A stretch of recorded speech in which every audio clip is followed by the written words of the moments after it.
How's it going, everybody? Welcome to the channel. This is Big Daddy Dave, and this is a map tour for a new mod map to Farming Simulator 22 called the Domaine Du Mier Malin. And we're going to start with the description from the mod hub, and it reads, "This menu offers unlimited freedom where your creativity is your only guide, especially designed for auto drive. It includes 46 fields, 2 zones available for purchase to establish your farms, 11 zones available for purchase to build your factories, 2 sales outlets to sell your cereals, 1 sales outlet to sell your fodder, 2 water points. I hope you enjoy playing on this map and let your imagination take the reins. There are no mods required for this map. This map was created by Swiss Jim and is 116.08 megabytes to download. And if we take a look at the map, this is what it looks like. We start out here right next to the main starting shop. Well, not starting shop, but by the main shop. Right next to our main starting farm. We start out by owning farmlands numbered 3, 24, and 61. Number 3 is a field with no product in it, 24 is a field with no product in it, and 61 is your main starting farm. You are able to buy all areas of the map. You do have a big periphery area that can be purchased, and it's $0, which is very, very nice.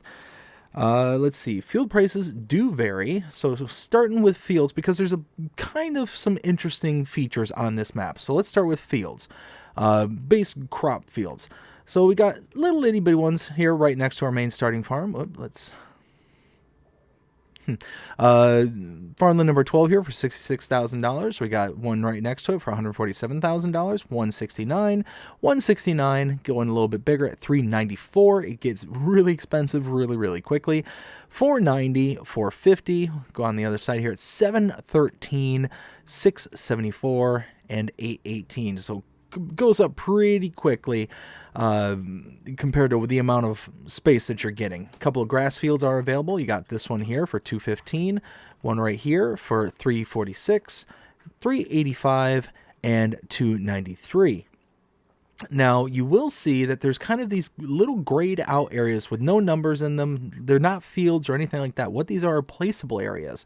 So this one here is a placeable area for your starting farm, or for a farm because you have a starting farm. $330,000 just to purchase the actual land before you can start building. And then the rest of these are supposed to be little placeable areas for things like factories and stuff like that. You do get another one down here in the south, though, for farms. That's $504,000. These are huge plots of land.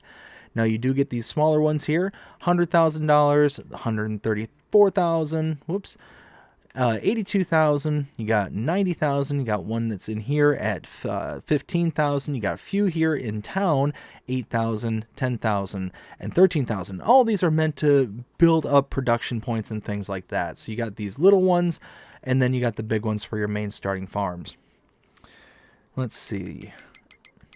No animals to start out with. Contracts are available on this map. No production chains, and there are no collectibles on this map. We take a look at mods specific to this map, starting on the buy menu, nothing under the buy menu. And if we take a look under the build menu, there is nothing under buildings, productions, animals, decorations, but we finally make our way to landscaping and painting. We do get several additional painting swatches. Not a ton, but just a couple. But nothing under trees and plants. And that is it for that part. So let's go ahead and take a look around the map. Starting right here, we got our shop trigger. Over here, repair trigger. Gas station right there. And across the street, literally across the street, is the main starting farm. So we'll go ahead and stop here and take a look at our starting equipment. Under the buy menu, going under owned items, under small tractors, we have the Massey Ferguson 5S105, medium tractors, the New Holland T7315 HD, harvesters, the John Deere T560, trailers, the Branther TA23065 2 Power 2 Plus, header for the John Deere, corn header for the John Deere. We got stone pickers, the Elho Scorpio 550. Plows, we got the Lemken Titan 18. Cultivators, the Cokerling All-Rounder Flatline 600. Seeders, the K-Brand S-Pro 6000 RC. Planters, the Kverneland Optima RS. Under rollers, the Dalbo Power Roll 1230 HD. bale trailers, we have the FarmTech DPW 1800, and header trailers, so we have two of those. We've got the Nardi N40BX and the N20T. And that is it for our owned equipment. Now, right here we have our main silo, sleep trigger, and wardrobe trigger. That's it. That is your starting farm. You got a bunch of your equipment just kind of out in the yard here, right next to, that's right, the castle. So let's go ahead and start making our way around.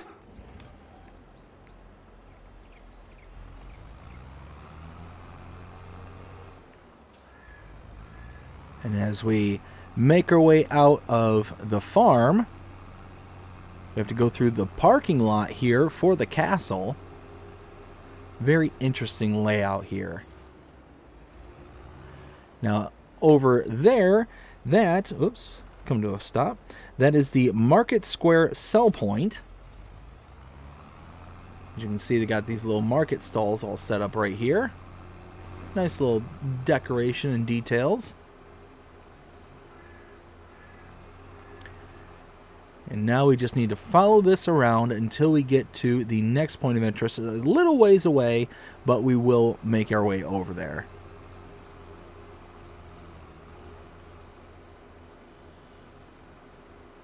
So as we continue following this out and around, you do get a little bit of forestry work on this map. It's not a ton, but enough to, kind of wet the whistle for those forestry fans out there.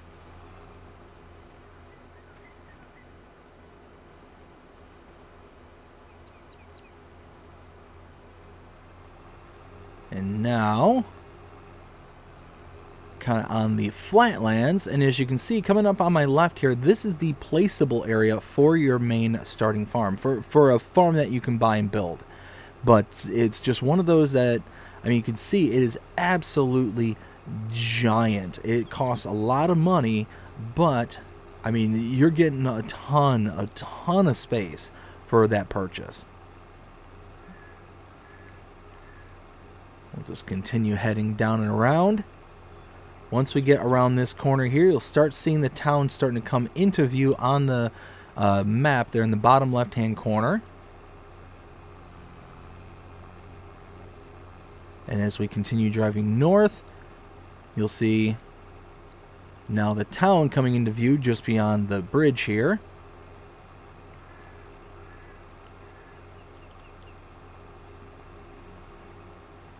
Now coming up here,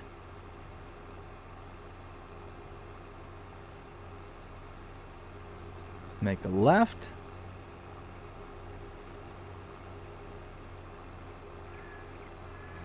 and a right. We'll follow this down just a little ways, and coming up here on the right, oh, for some reason I don't have this in my notes. That's odd. Well, we'll go to the map and show where we've been and what we've seen up until this point. So we started here at the main shop area. We checked out the shop trigger, repair trigger, went over to the gas station, and then walked over to the main starting farm. We then grabbed the tractor, drove past the market square, and we came twisting, winding, turning all the way out to this area here, the Hogan-Tolber Export. I don't know what that means, but that is the sell point right there. So now we're going to head back where we came.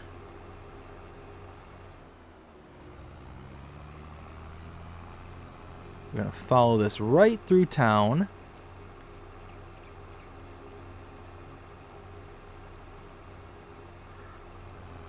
Continuing to follow this up and around.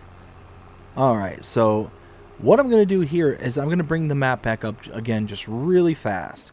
So if I stop here, I'm going to cut through the kind of hill right up there to get to the road beyond field number 31.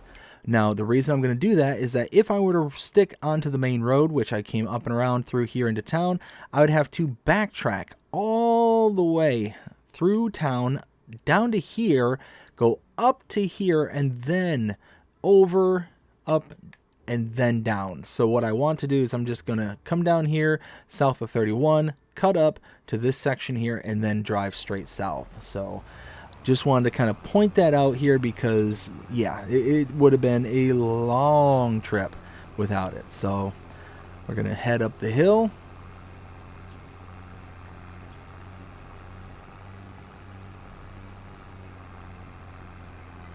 And now, oops, this isn't the road I wanted. This is the road I wanted. Now we follow this straight south, and this gets us pretty close back to where we originally started. You can see right over there, that's the kind of castle hotel area. You can see the main shop way in the distance over there. So that's kind of where we originated from. We're just basically going to be a little bit off to the west there.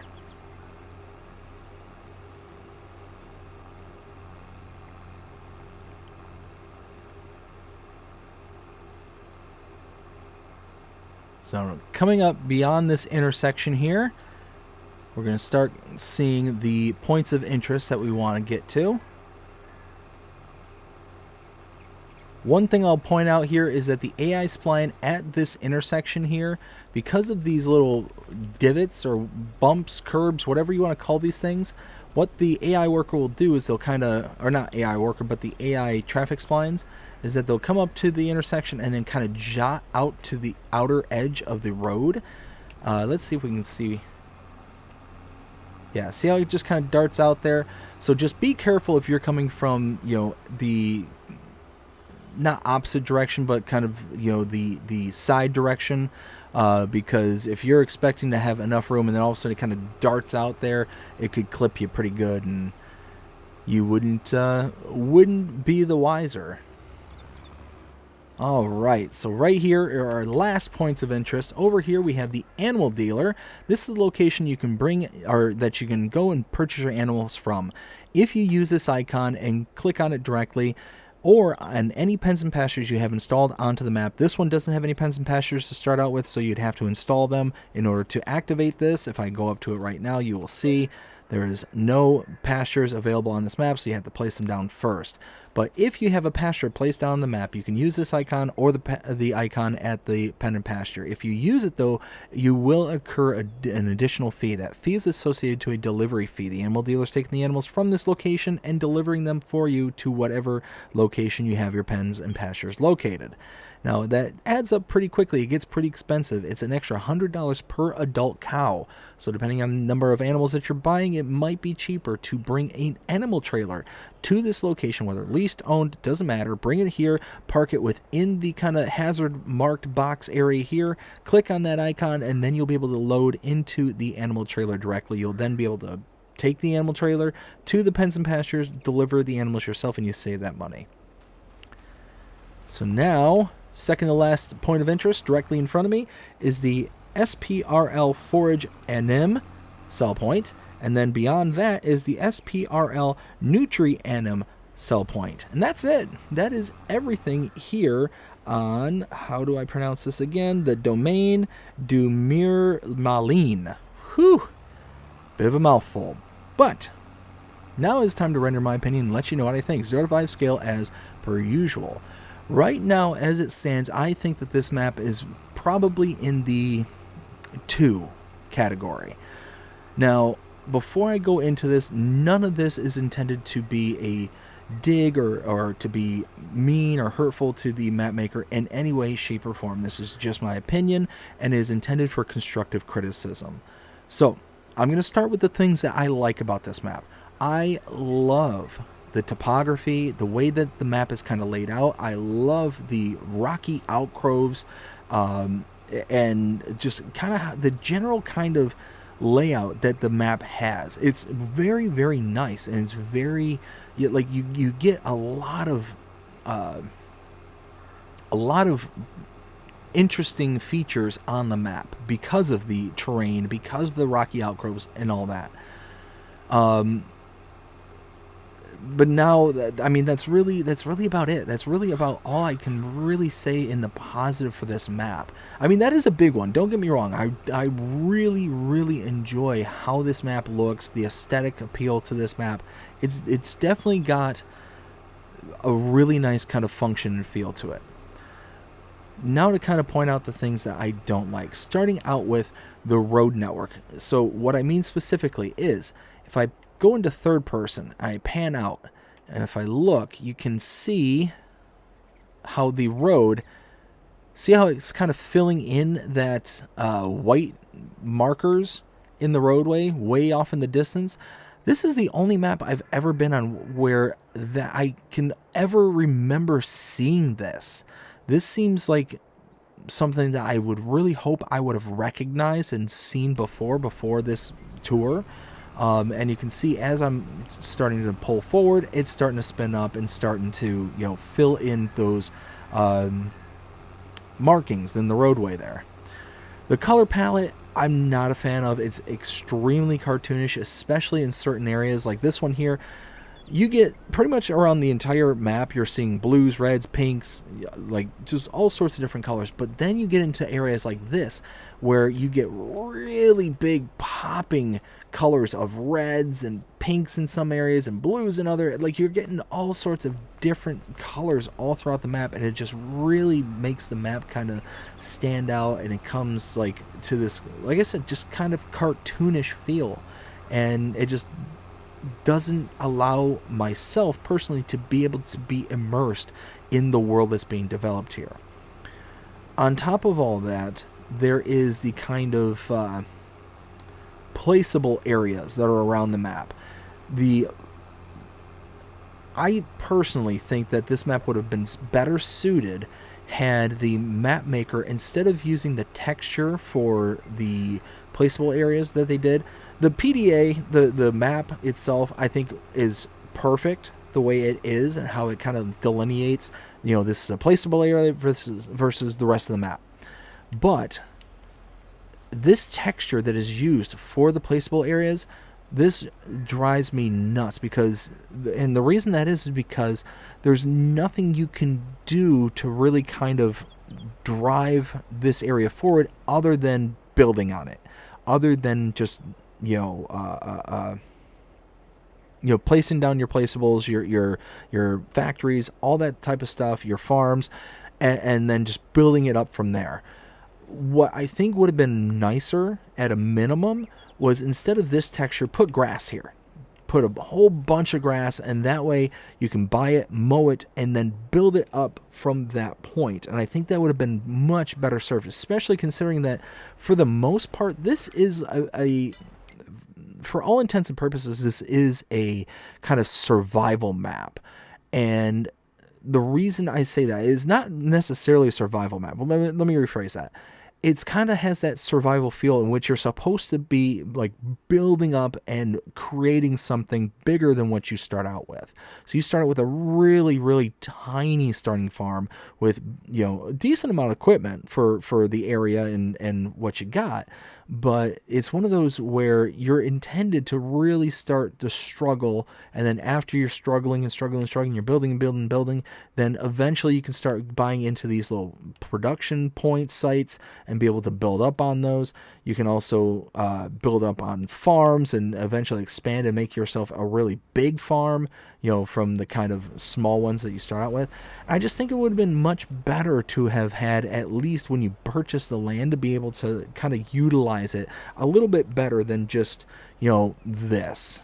Like I said, there's nothing necessarily wrong with this, and it really delineates that, yes, this is the placeable areas versus anything else on the map.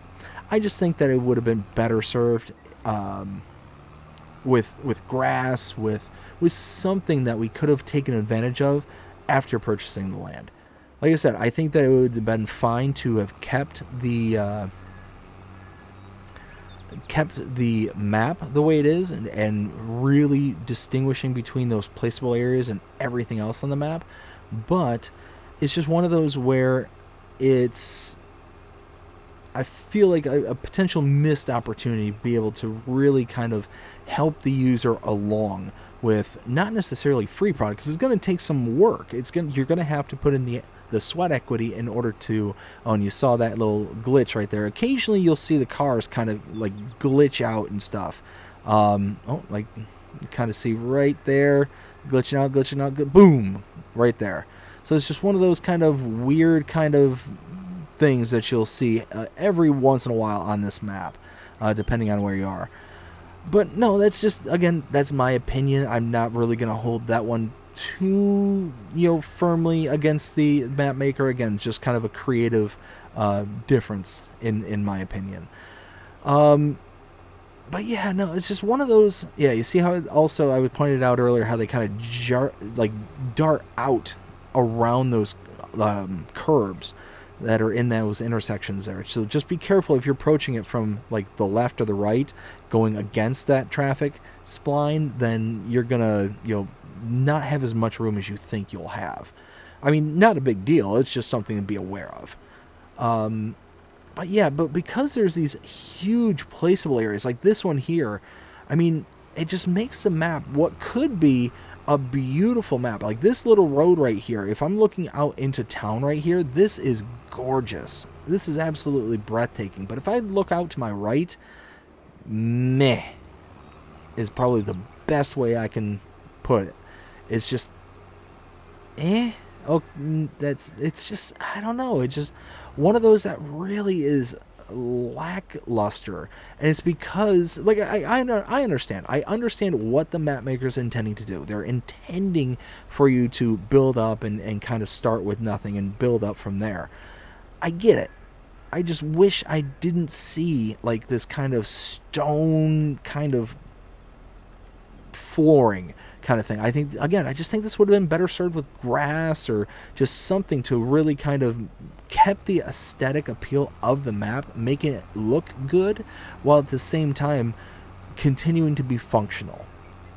So I don't know. Again, it's just, I keep seeing these like gray kind of patches along the map, and it just really kind of jars me out of the world that is being built here, and really kind of makes me remember, oh wait, I'm in Farming Simulator, I'm in a game, and yeah, it's just not something I can really feel like I can sink my teeth into and really kind of stay in that realm of immersion that some maps can really do. I think the map maker did a really good job. This is something else I meant to point out.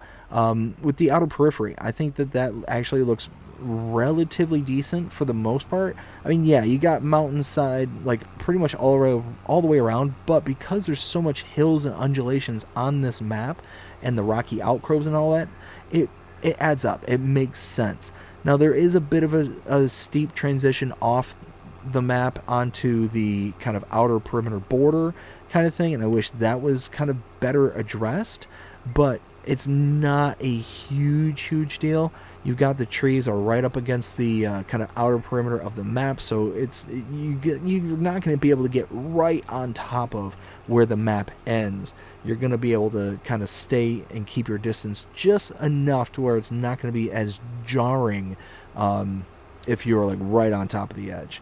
So again, one of those where, all in all, I think that there's a lot to be desired on this map, but I think there's even more that is kind of a swing and a miss. And like I said, I hope that if these words gets back to the map maker and whatnot, like I said, there's no intentions of hard feelings or to be of ill will or anything like that. These are meant to be constructive criticism only, and it can be received, it could be ignored, regardless of how it is taken. It is what it is. I'm not the arbiter of all that is true here on Farming Simulator. I try to make sure I put that out there whenever I give a kind of less than optimal opinion, or not opinion, but less than desirable final score when it comes to my map tours. Like I said, because I'm not the person that is going to be the end all be all kind of thing. So like I said, all in all, I think this is a 2, and there's more things that are really kind of jarring and off-putting rather than things that are going to keep me immersed, keep me in the world that is being built here. And yeah, like I said, and you can see again, this is an example of the color palette thing, these giant pink wildflowers here, along with the reds, blues, pinks, and purples. It's really kind of that cartoonish feel that really kind of makes me like not be able to stay focused on the world and be immersed in what's being presented. So yeah, at the end of the day, that's how I feel about it. And yeah, that is it. I hope you enjoyed this map tour. If you did, please show me by liking, sharing, subscribing, following, commenting, doing all the things the algorithms enjoy doing to show you engage with this channel and enjoying the content. And that being said, I hope you have a fantastic day. Take care.